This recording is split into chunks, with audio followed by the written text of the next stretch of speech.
Welcome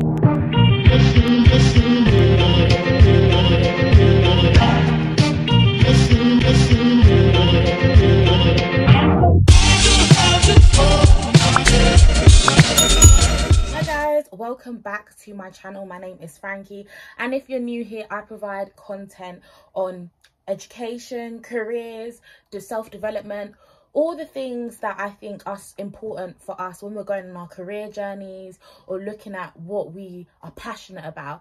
And I'm here to kind of help you share some things that I've learned whilst going on my journey.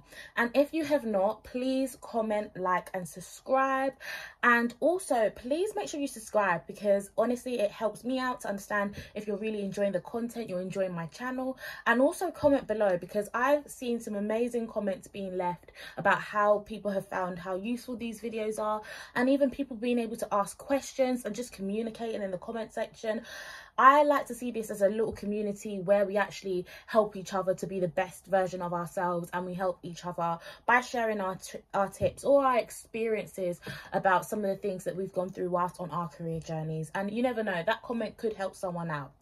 But anyway, as we come into, well, we're in Q4, and as we go into the new year, we start to reflect on the things that we want for ourselves in the new year, whether that be a new job, whether that be to reskill and upskill, whether that be we want to have more adventure in our lives. But today I'm doing a video that would help those who are looking, for example, to look at new roles and want to know how to have a successful interview.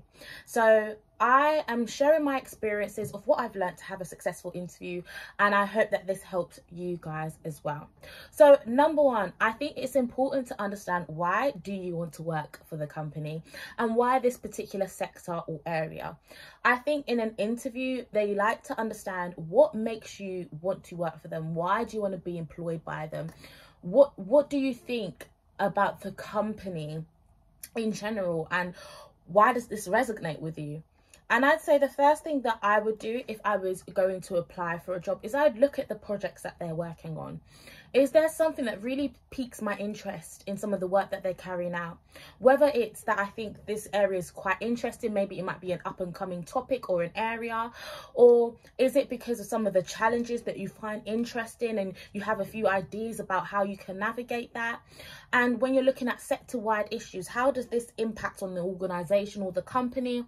And what do you believe that, you know, is important to know about this? And why do you think it's important to know about this? I think that's important because the research, first of all, shows that you're really interested in the organization and you really care about their work, and you really have gone into your own time to try and look at what they're working on. And I think also understanding what the sector issues are makes them know that you're aware about the industry. You understand where they are operating from and why they may operate from a particular angle. So some companies obviously exist to tackle, well, I think some companies exist to tackle them, and they aim to be that solution. So if you understand some of the issues in the sector, it makes it easier to kind of understand why that organization exists and what they're trying to achieve.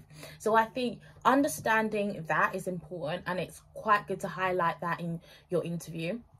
I think also understanding what their values are. Does their value resonate with you? Do your values and their values align? And I think that's a big thing. I think being able to say why those values matter to you also makes you stand out, again, because it shows that you actually have applied to the company, because you actually see yourself working with them and working as part of their wider team and really kind of embodying what they value, and you see that as a match. So I think it definitely demonstrates that you're maybe a right fit, and also that you actually have a genuine interest in their work and also some of the sector-wise issues. Number two, the next thing that I think is important to understand is that you need to identify what are the key skills that your particular role needs in order to be successful or in order to make impact. And I think this is important because you need to be able to identify the skill, an example, and the impact. So the reason why I say that, so let's say you say that you have good communication skills, provide an example of when you've communicated effectively, and also highlight the impact that has had. So whether that's helped you to be able to communicate a complex issue to stakeholders in an easier and clear format, and that is the impact and what they were able to take away from that. You know, I think it's important to be able to evidence that you have those key skills, and also evidence about how it made a positive impact in your work experience or your previous roles. I think it's not just great to say that you have these skills, but actually demonstrate how you have these skills as well. And I think that's important. Whenever they're asking you to demonstrate how you have a particular skill, provide evidence and also demonstrate the impact that it's had. And I think the third one, which I think is so important, and I think a lot of us do not really think about this enough, and it's asking questions at the end of your interview. So normally once you've wrapped up your interview, they've asked all the questions that they've wanted to ask you. They will say, do you have any questions for us? Now, I think that this is so important, right? I think this is important because it helps you to also assess, is this company also a right fit for me? So for example, for me, company culture is so important. So making sure that an organization has good health and well-being initiatives to support their staff is something that I value.